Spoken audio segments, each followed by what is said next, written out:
Good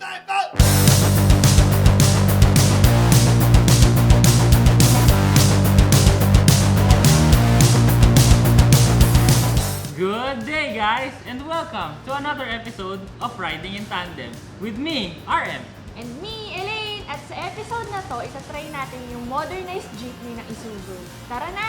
Tara! Wow mga katandem! Meron tayong contact sa Isuzu. Ngayon, unahin lang natin yung modernized jeepney, tapos isunod natin yung MUX. Pero teka, ano bang mas gusto nyo? Yung 1.9 liters ba?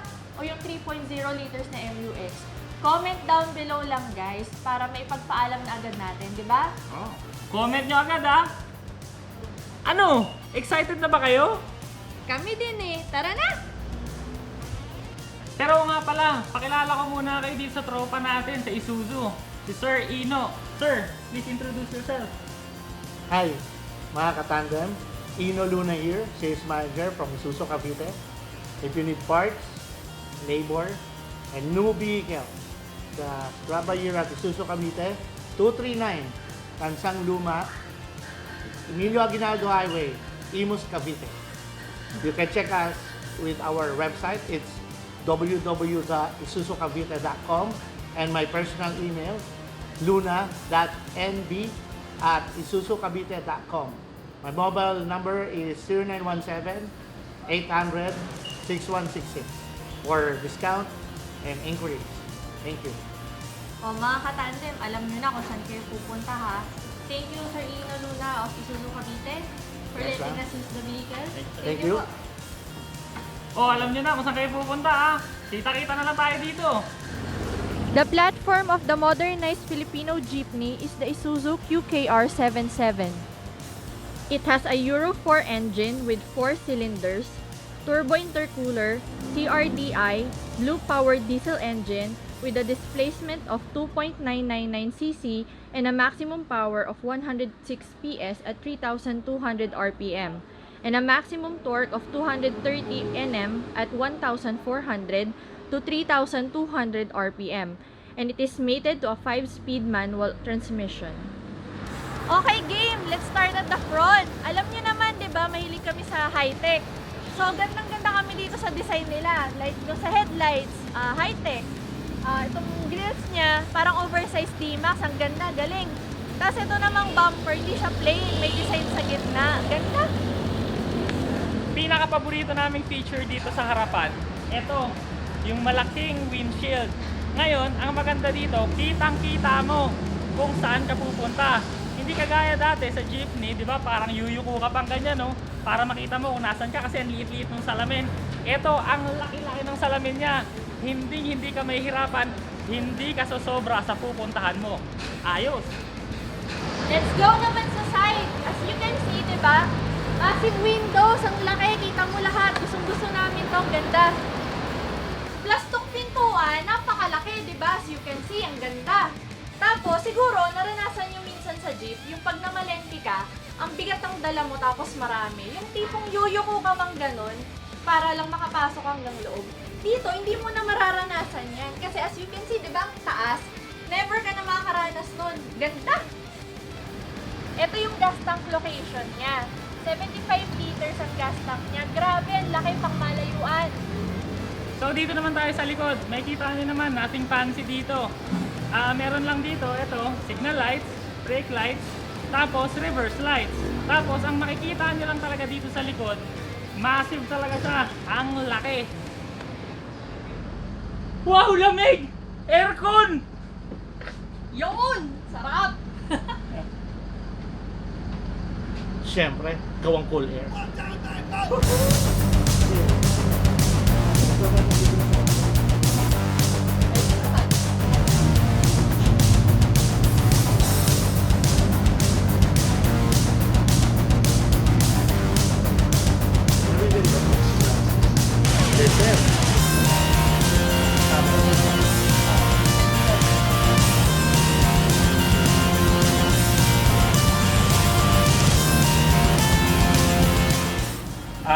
Hi Katandem, this is Isuzu QKR 77 non-tip for modernized PUV. on my left is the aircon button. Actually, yung aircon niya is from Cool Air, yung manufacturer. Naka-auto climate siya. Once ma-reach yung temperature niya, it will custom to the ride and passenger. Let's say, mag-start siya sa 29. So, ngayon, 26 na tayo.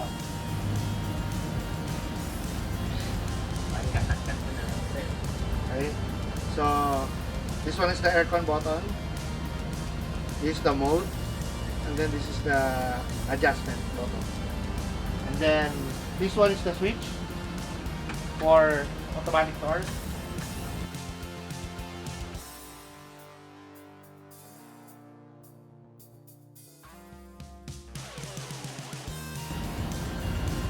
Glove box. Kasi, nandito ang mga fuse for convenience, pag-troubleshoot, easy access. Nandiyan na lahat. Kompleto. So, ito pa, isa pang importante dito. Makikita nyo tong engine bay. Ang dali lang buksan, madaling mag-service dito, kitang-kita mo na lahat. Siyempre, itong sasakyan na to, hindi naman to driver-centric. Passenger to, passenger vehicle. Kaya dito tayo mag-focus ngayon as passengers. Ngayon, para alam nyo lang ulit, I am 5 feet 8 inches tall. Pero tingnan nyo to legroom ba? Hanap nyo. Diyos ko, ang laki Headroom. Tingnan mo, ayun tingnan nyo Siyempre dito, may passengers din natatayo. Pero tingnan nyo to 5'8 ako. May room to spare pa. Kaya talagang okay dito. Diyos ko, pag sa jeep, alam nyo ba minsan pag nakaupo ako sa jeep, pag nakaganito ako, tapos may dadaan, kunwari, galing dun sa dulo, dadaan. Tapos yung hita ko, nadadala na nilang ganun Ngayon dito, hindi mo na pa problemahin.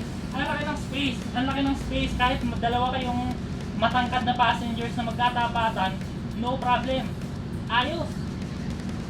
Sir, ilan po ba yung kasya dito? Dito sa modern SUV, 23 seated and standing combination. Plus me, the driver, isa. And then, meron siyang seat belts for front row seats. So basically, ito na to Kaso, ano kayang feel nitong i-drive? Tsaka, syempre, ano yung feel ng pasahero habang umaandar yung sasakyan, di ba? Ano, i-try na natin to? Ano? Tara, try natin! So guys, napakasakit kasi ng katawan ko, Kaya ginawa muna nating driver si Sir Ino. Ngayon, ganito, ito na lang yung test drive natin. I-interviewin natin siya while driving, okay? So, unahin natin, Sir Ino. Field of vision natin, kamusta? Para sa akin, itong Almasora body, visualize mo naman yung buong road. Left, right side ng mirror, malalaki. Saka basically, talagang sobrang laki na. Okay, ngayon itadagdag ko lang sa inyo guys, sa field of vision natin, kung makikita nyo, napakalaki ng side mirror natin, as in massive talaga. Tapos tingnan nyo yung rear view mirror, ano ba to? Kasya na buong mukha mo dito tingnan mo yung kabila pa, lalo na to, hindi pa nakontento sa isa, dalawa pa nilagay. Kaya sa field of vision, no problem tayo dito mga parts, ang daling maneho nito. So ngayon, tingnan naman natin yung steering feel. So Sir Ino, kamusta naman yung steering feel natin? Eto, kung nakadrive na kayo ng mga modelong truck or ng Isuzu D-Max, same lang siya. Ayan sobrang lambot niya. Ayan, nakikita nyo naman. Medyo, hindi na siya kagaya nung araw na matigas. Sir Ino, kamusta naman yung natin, yung transmission feel natin, yung clutch niyo sir, magaan ba yan? Yung clutch natin, normal lang siya sa mga manual. Hindi siya matigas, hindi rin siya malambot. So, nandun siya sa normal. Kamusta naman sir yung natin, yung stick shift naman natin? Stick shift natin, siya short shift na siya. Yan, neutral ako ngayon. Primera, segunda, nababalik mo kagad. Hindi ka gaya dati na nakabaon mo pa. Ayun kitang-kita nyo naman ang dali lang, ang lapit lang ng cambio nyo. Ayan papalit segunda. Segunda. Ang lapit, parang kotse lang. Yan, short shift na siya. Hindi kagaya yung mga ibang jeep, Kita nyo, di ba yung mga driver, layo, primero, nandun pa sa dulo. So about naman sa suspension niya, no, ang ganda, ramdam na ramdam ko, no, dahil nga malaki siyang sasakyan, ang ganda, hindi siya makaldag, hindi kagaya pagka sa maliliit na kotse ka, medyo makaldag. Ito talagang okay, ayos na ayos. So Ino, kamusta naman ngayon yung braking feel natin? Eto kasi, itong road na to is sobrang traffic. So ngayon, hindi ako naka-brake pero in a while magbe-brake ako. Yan, eto. Yan yung reaction ng light na brake ko from third gear. So, normal naman siya. Tsaka yung reaction niya mabilis.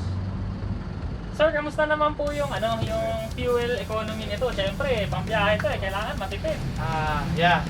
Fuel consumption niya, based dun sa huli nating customer na bumili, is 10 to 11 ang consumption niya, loaded, city driving. Oh, 10 to 11 kilometer per liter. pwede na, no? Parang mga ordinaryong mga pick-up lang din. Usually, nasa 12 eh. Nagte-10 din minsan yung strada namin pag traffic eh. So, ang laking sasakay na to, parang pick-up lang kaya. Nabayos to. Ngayon, syempre, passenger vehicle to. E di, sumakay naman tayo dun sa likod para malaman natin kung ano ba pakiramdam nito pag tayo yung pasahero. O, tara na! So, dito naman tayo guys sa passenger side. Makikita nyo, dito yung mga aircon vents niya. Ayan, yung mga itim na to. Ito. So, malamig. Hindi siya mainit. Tapos, yung driving experience ko naman dito sa likod, or yung feeling naman dito sa likod, hindi siya makaldag. Hindi siya katulad ng jeep. Parang hindi ka naka-jeep sa totoo lang. Saka sobrang, sobrang luwag. Parang, ang laki-laki ng space dito. Parang, pwede kang humiga. Na kahit siguro may katabi ka, basta parang ang luwag eh. So, ako, 5'8". Si Sir, 5'10". Tingnan niyo yung layo ng tuhod namin. Hindi kami nag-uuntugan. Diyos ko, ang laki nitong space na to talaga. Ayos. Pagpasok ng pintuan, hindi ka rin yuyuko. Tingnan mo, ang laki ng space, oh. 5'8", ha?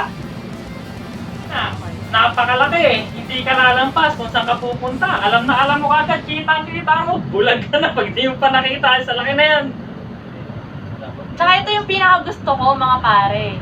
Naka-aircon to, hindi ka pagpapawisan, malakas yung aircon. Tsaka sobrang safe nitong sasakyan na to. Bakit? Kasi engineered to. Tsaka isa pa, maganda tong base para sa mga mobile home. Gusto kasi yun ngayon. Para sa mga artista, kung anong, kunyari may shooting sila, pwedeng lagyan ng kama, pwedeng lagyan ng TV, ng CR, na opisina. Bahala ka na kung anong gusto mo, di ba? Kayang-kaya tong i-customize ni Anthony Liavin. Isabay pa natin dito, meron siyang 3 years warranty or first 150,000 kilometers warranty. Pare, saka nakita ng jeep na may warranty. Tapos, meron pa silang mga available na field engineers. Meron silang mga Filipino and Japanese na field engineers na pag nagka-aberya kayo, silang bahala sa inyo. Ayos! Tapos, yung mga engineers na to, trained pa in Japan. Wow, pare! Trained in Japan. So okay na tayo dito. Pero dito naman tayo sa pinakamahalagang katanungan. Magkano ba to? Pero bago natin sagutin yan, hindi jeepney driver ang mangungutang dito. Hindi kayo malulubog sa utang. Dahil ang kukuha nito, yung kooperatiba nyo. Ngayon sila na mamimili kung sinong makapag-drive na to. Kaya kung sa inyo, dapat good standing kayo sa mga kooperatiba nyo. Okay, sir, ilan po ba uri nito? Itong modernized jeepney, meron tayong 3 available. Ito, sinasakyan natin ngayon, gawa ni Almasora. Yung isa, Centro, at yung panguli ay Santa Rosa. Yun yung mga 3 accredited bodybuilder ng Isuzu. So sir, kayo na po ang sumagot sa katanungan ko. Magkano po ba to? Itong sinasakyan natin ngayon, yung Almasora body, equipped with cool air aircon. At the same time, kung lalagyan siya ng mga accessories, tsaka ng beep, more or less 2.3 million. Ready for operation yon. So sa mga katandem natin dyan na jeepney drivers, ano bang palagay nyo? Kayo, ano ba palagay nyo? Please comment down below lang po. Baka kung may mga questions po kayo, kaya meron po kayong concerns, pwede po natin kausapin ng Isuzu Cavite. Kung ano pong concern nyo, kahit ano pa po yan, just comment down below.